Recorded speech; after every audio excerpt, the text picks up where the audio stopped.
É comum nós ouvirmos por aí, em debates, enfim, que a educação na época da ditadura era melhor. Mas será que era mesmo? Em vez da gente se debater aqui em dizer o que é melhor e o que não é melhor pra nós, a gente decidiu começar esse vídeo com perguntas. Essa suposta educação melhor da ditadura seria melhor pra quê e pra quem?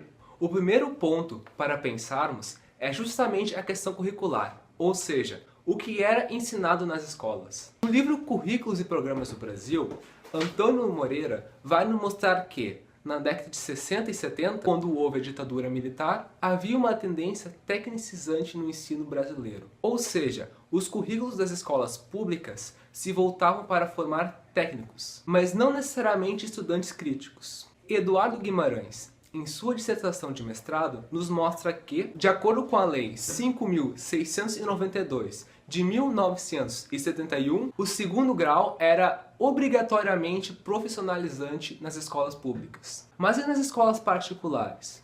Por que não era obrigatório? Será que a preocupação era em profissionalizar todo mundo ou só algumas pessoas que depois serviriam de empregados para os mais intelectualizados? E voltamos. Educação para quem? Além disso, o João Guilherme de Souza e o João Vitor Coelho vão argumentar que algumas disciplinas na escola eram vistas como subversivas para os militares, porque elas podiam causar alguns abalos na ideologia do regime militar. Dessa forma, teve uma supressão de certas disciplinas, como a própria filosofia e a sociologia, e a institucionalização de educação moral e cívica, também conhecida como MCE, e Organização Social e Política Brasileira, também conhecida como OSPB, tirando, obviamente, período das humanidades. Essas duas disciplinas novas, como defende o Eduardo Guimarães na sua dissertação de mestrado, tinham como objetivo vangloriar os atos dos militares, como a construção da Transamazônica, e criar cidadãos que seriam patrióticos, coisas que história e geografia não faziam. Assim, a educação no período militar ela servia para quê? Para formar um aluno crítico ou para formar um aluno patriota? Ao mesmo tempo, História e Geografia vão se fundir, formando estudos sociais. E vão perder mais períodos de aula. Serão substituídos por outras disciplinas. Os professores que podiam dar essas aulas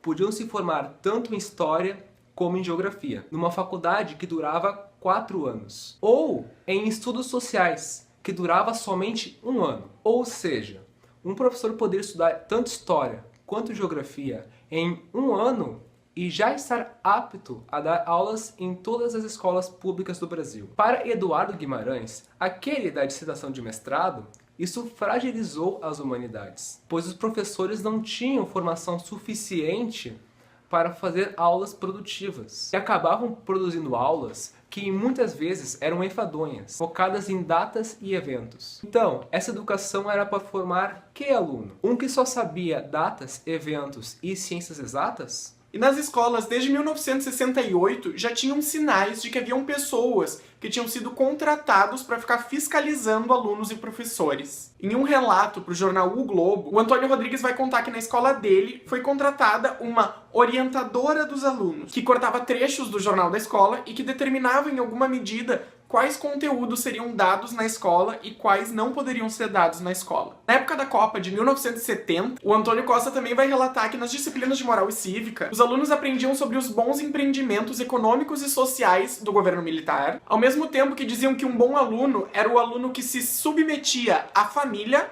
à pátria, à nação, a Deus e à igreja. E até nas aulas de educação física, segundo ele, os alunos aprendiam comandos militares, tais como direita, volver, firme, descanso, etc. Então, nós voltamos a perguntar, qual era esse aluno que a escola estava tentando formar? Um aluno que seria apenas obediente? E por fim, Jaime Mansell, em sua dissertação de mestrado, diz que, como estava previsto no ato institucional número 1, foram criadas nas universidades comissões especiais de investigação sumária, que tinham como objetivo expulsar todos os professores envolvidos em atividades consideradas subversivas. Entre 1964 e 1969, 41 professores foram expurgados. Assim, professores ligados ao PCB, professores ligados ao PTB ou ao varguismo,